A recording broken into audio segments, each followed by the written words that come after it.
Assalamualaikum Pak Ustadz. Waalaikumsalam wabarakatuh. Begini Pak Ustadz, jadi kemarin saya sempat diuji sama mantan suami saya.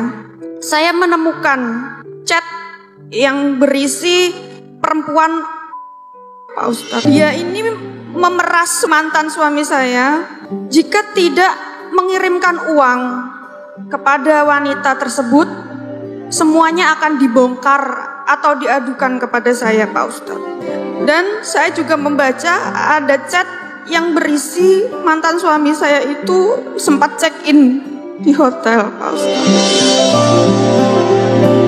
Tahun 2018 saya sudah sempat bercerai dengan dia, tetapi saya diajak rujuk.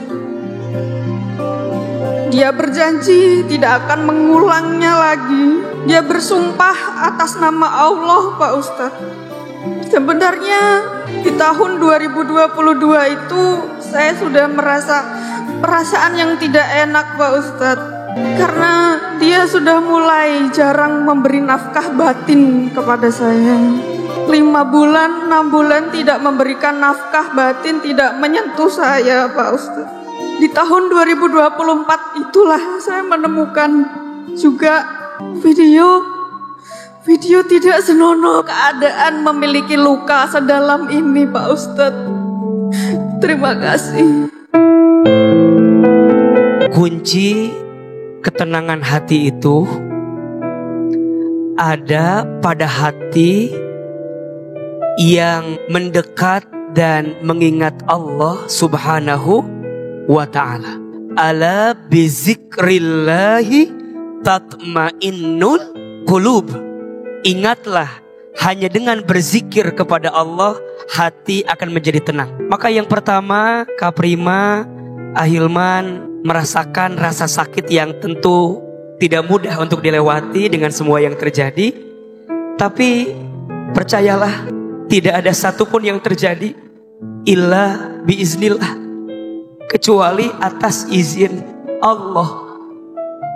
Mulai pelan-pelan hapus semua kenangan dengan suami. Makin diingat kenangan sakit, makin sakit. Coba Ahilman mau tanya, tolong jawab. Bunda sayang, kalau bunda disakiti, yang diingat Allahnya atau orang yang nyakitinnya? Kalau yang diingat orang yang nyakitinnya, tambah sakit atau tidak? Atunaha diingat wae, udah jelas nyakitin kita, kenapa harus diingat terus? Pelan-pelan. Gimana caranya? Makin ingat, makin sakit. Caranya menghindar. Cari jalan yang lain. Healing, kalau bahasa anak sekarang namanya apa? Healing. Cari situasi yang membuat kita bisa lupa. Sibukkan diri. Kak Prima, jangan khawatir kok, rizki sudah Allah atur. Ingat ya, rizki kita tidak ditentukan oleh suami kita. Rizki kita yang nentuin siapa? Allah. Suami kita hanya wasilah rizki yang Allah kasih ke kita. Kalau kita bilang, rizki saya dari suami, hati-hati. Jangan menuhankan suami. Tuhan kita siapa? Allah. Rizki kita dari wasilahnya suami yang ngasih rizkinya buat kita. Betul apa betul? Maka Kak Prima, pelan-pelan, satu, deketin Allah. Datang taklim, ya, baca Quran, zikirnya diperbanyak, sholatnya dijaga, yang sunnah ditambah, temuin lingkungan yang baik. Karena biasanya lingkungan yang gak baik juga ngikutin kita tuh, mempengaruhi kita. Setelah itu belajar buka hati, nanti bisa bertemu dengan laki-laki yang barangkali lebih baik ke depan. Walaupun masih sakit tapi pelan-pelan. Ya gak apa-apa, hidup harus terus berjalan, betul? Yang gagal rumah tanggamu, bukan hidupmu. Yang hancur usahamu, bukan masa depanmu. Percayalah, setelah semua yang terjadi, asalkan ada Allah di hati kita, semua akan baik-baik saja. Libatkan Allah, deketin Allah, dan yakin ada kebaikan yang sedang Allah titipkan. Terakhir, ada satu doa agar kita bisa lebih ridho menerima ketentuan Allah. Boleh apa boleh? Sekali, bunda sekali. Bismillahirrahmanirrahim. Allahumma Inni as'aluka nafsan bika mutmainnah tu'minu biliqaika wa tardha biqadaika wa taqna'u bi'ataika.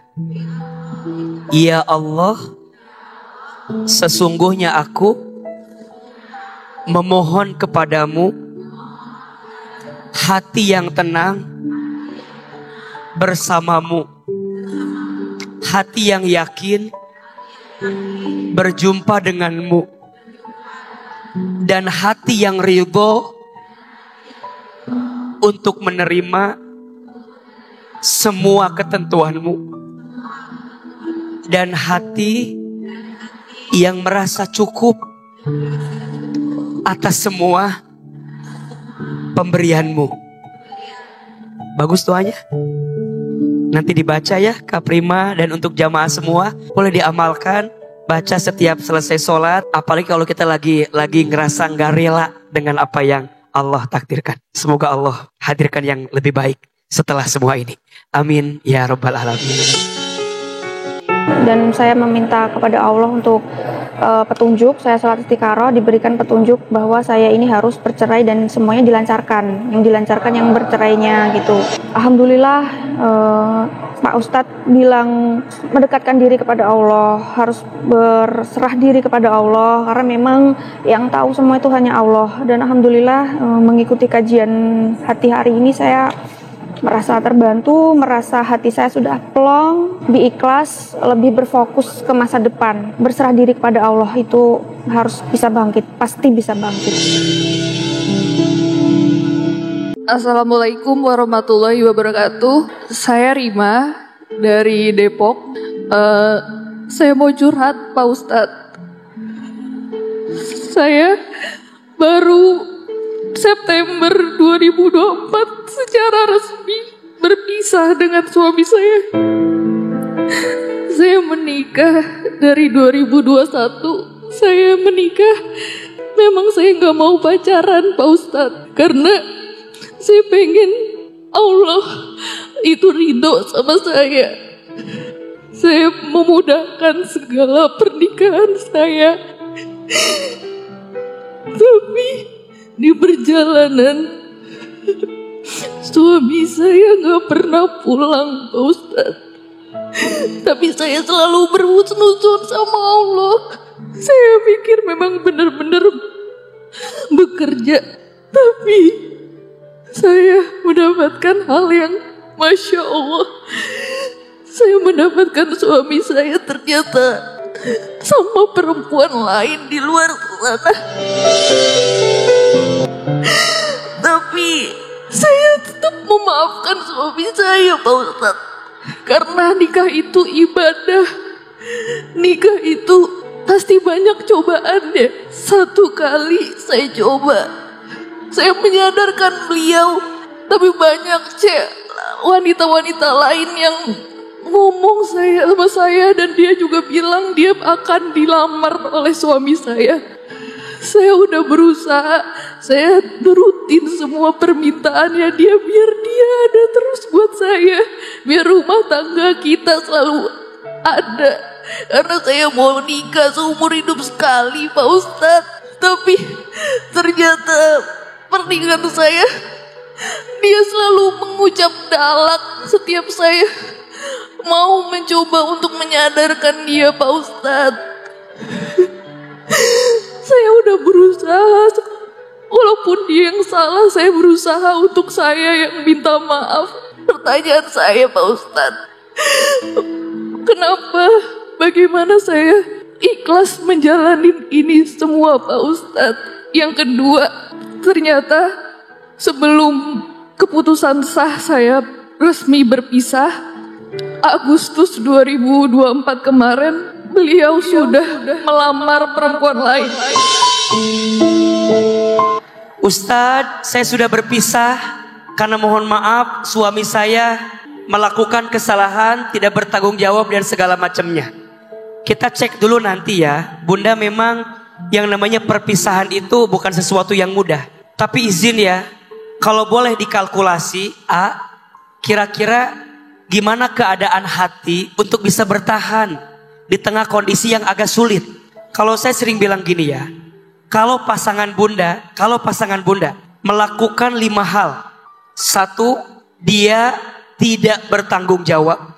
2, dia melakukan sesuatu yang haram. 3, KDRT, membuat kekerasan baik verbal maupun non-verbal. 4, dia tidak lagi mau memberi nafkah lahir maupun batin. Dan yang kelima, dia tidak mau memperbaiki diri dalam hidupnya. Mohon maaf jika semuanya sudah terjadi. Rasanya jika ada alasan berpisah, boleh kita pilih sebagai jalan terbaik untuk menyembuhkan luka hati dari semua yang kita hadirkan. Tapi kalau dia masih bertanggung jawab, dia juga baik, masih ngasih nafkah lahir dan batin, tidak berbuat sesuatu yang diharamkan, dan dia mau memperbaiki diri, rasanya bertahan masih jadi opsi untuk bisa kita hadirkan. Walaupun pergi sulit, bertahan sakit. Walaupun, karena hidup ini harus terus berjalan. Orang lain aja salah kita maafin, masa pasangan kita salah tidak kita maafkan? Jadi saya berpesan, hadirkan rasa maaf yang besar atas semua kesalahan pasangan agar kita bisa mendapatkan kebaikan. Tapi kalau bunda udah terlanjur, udah ketok palu, jalani hidup ke depan, ikhlas. Jangan gara-gara satu orang yang menyakitimu menghancurkan hidupmu di masa depan. Hidup ini harus terus berjalan. Bunda jalani, fa inna ma'al usri yusra, inna ma'al usri yusra. Insya Allah semoga mantan suami berubah. Cukup aku yang kau sakiti, jangan ada lagi yang kau sakiti. Jangan gara-gara sakit hati kita, gara-gara orang itu, kita menutup kebaikan dari orang itu bagi orang lain. Setuju? Barima semangat. Siap-siap akan ada hadiah terindah dari Allah setelah semua luka yang pernah kita dapatkan. Amin ya Rabbal Alamin.